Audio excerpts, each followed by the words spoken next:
Hey guys, so if my voice sounds a little off throughout this video, well, it's because as of recording this, I am still going through quite a bit of pain from my wisdom tooth extraction, so please ignore that and let's get on to the video then.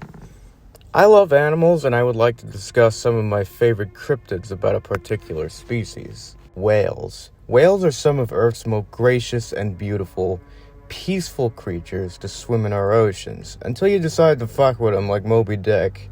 And he's in this video too, but we'll get to him later. For now, I want to talk about some relatively either unknown or well-known cryptids that others may not talk about too often when it comes to whales.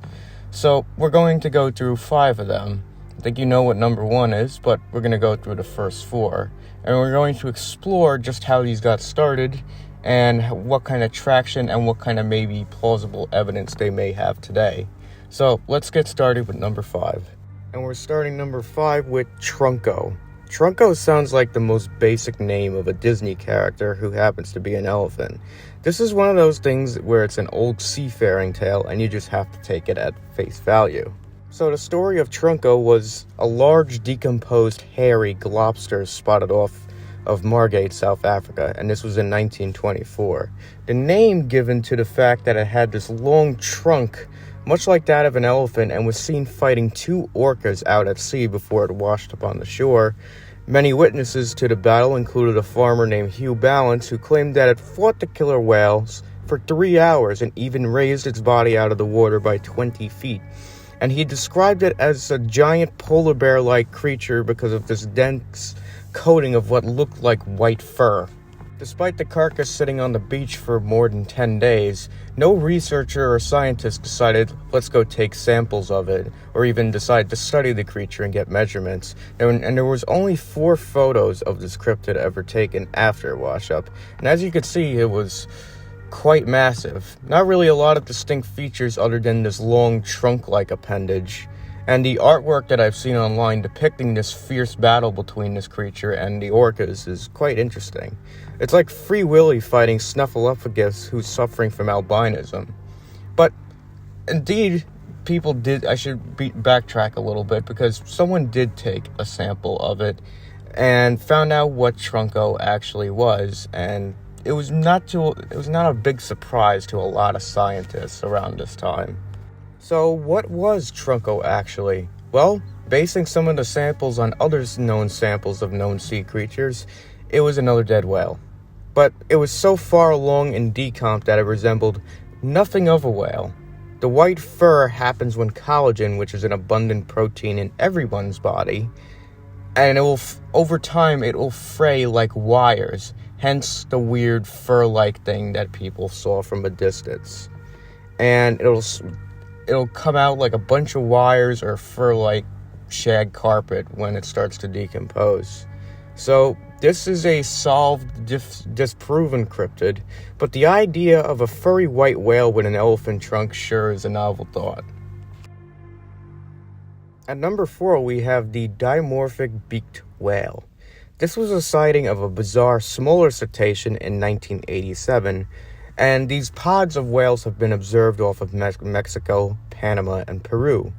Beaked whales in general are already an interesting species of whale, and a definite ancient one as well, but now picture one with a nose that looks less like a water bottle, which would make it resemble that of a large dolphin, and more of a cross between a large orca whale with a platypus beak. Awesome.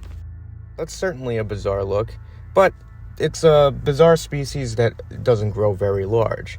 The largest estimate that people have said when this creature was apparently observed was only to be about 16 feet in length, with a small dorsal fin, with white racing stripes, not even kidding there, that's how they described it, and a white underbelly, and of course, a shovel-shaped head. Despite the numerous sightings, and this being more of a recent discovery in 1987, only 2 photos exist of these dimorphic beaked whales, and they're in extremely poor quality. Along with the 24 confirmed sightings, and scientists figure out that they travel in small pods. And one of the biggest I guess, plausible theories about this species of whale. It could be mistaken identity. That's usually the case with a lot of these things. But they also think it could be what was thought to be an extinct species of whale called Mesoplodon, which has somehow been extant and undetected for many years until now. But right now, with this cryptid, until any further sightings and actual study occur, we won't know for sure, and this cryptid remains in murky water. At number 3, we have the double-finned whale, also known as Giglioli's whale. The first sighting of this strange mutation occurred off the coast of Chile on a ship called the Magenta in 1897. The zoologist spotted a species of whale that he could not recognize. It was very close to the ship, too close to shoot with a cannon. Why would you try to shoot it with a fucking cannon? And was observed for a quarter of an hour, allowing Giglioli to make very detailed observations. And the whale looked overall similar to a rorqual, which is any typical sized baleen whale around 60 feet long with a very elongated body. So maybe along the lines of a minke whale, or even a fin whale, or a British whale. But the most notable difference was that presence of a second dorsal fin, which made it a truly bizarre and interesting sight to be seen. Other interesting observations made by Giglioli and some other zoologists was that the fins of the whale seemed less paddle-like and more sickle-shaped, so very sharp, angled backwards fins, and a lack of furrows, which are the lines on the chin of a whale that flow underneath its body. There was a lack of that completely, so it was completely smooth skin. Only 3 times in the first time it was sighted has this whale been spotted, and not one single specimen, living or dead, has really been studied. My honest opinion is it's very possible that a mutation in the whale's DNA could cause it to have 2 dorsal fins. On the other hand, until another one in this century has been discovered, this one will remain a mystery. At number 2, we have the creepy Ningen. Ningen is from modern Japanese folklore and has only been well known since the year 2000. The best way I could describe it from most descriptions of it is a half-human and half-beluga whale inhabiting subantarctic and Antarctic oceans. The sightings only began in 2005, but in 2007 there was a forum created called 2Channel, which made a bold claim that on an Antarctic research vessel, the crew witnessed a creature as it surfaced near their ship, but went away. They later said it was probably just a big white submarine. Just 2 years before this apparent sighting that was made on this forum, in 2005, on Google Earth, a screenshot of what was believed to be a Ningen in the South Pacific Ocean was photographed.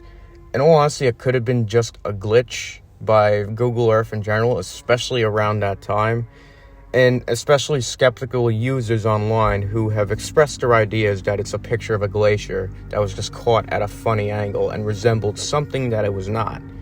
And probably my favorite sighting out of all these weird sightings of the Ningen is this video of a submersible on the seafloor coming across what looks like a large sea creature with 2 tiny eyes and a slit-like mouth. This was in 2010. What it ended up being was just a rock with 2 sponges that happened to look like eyes.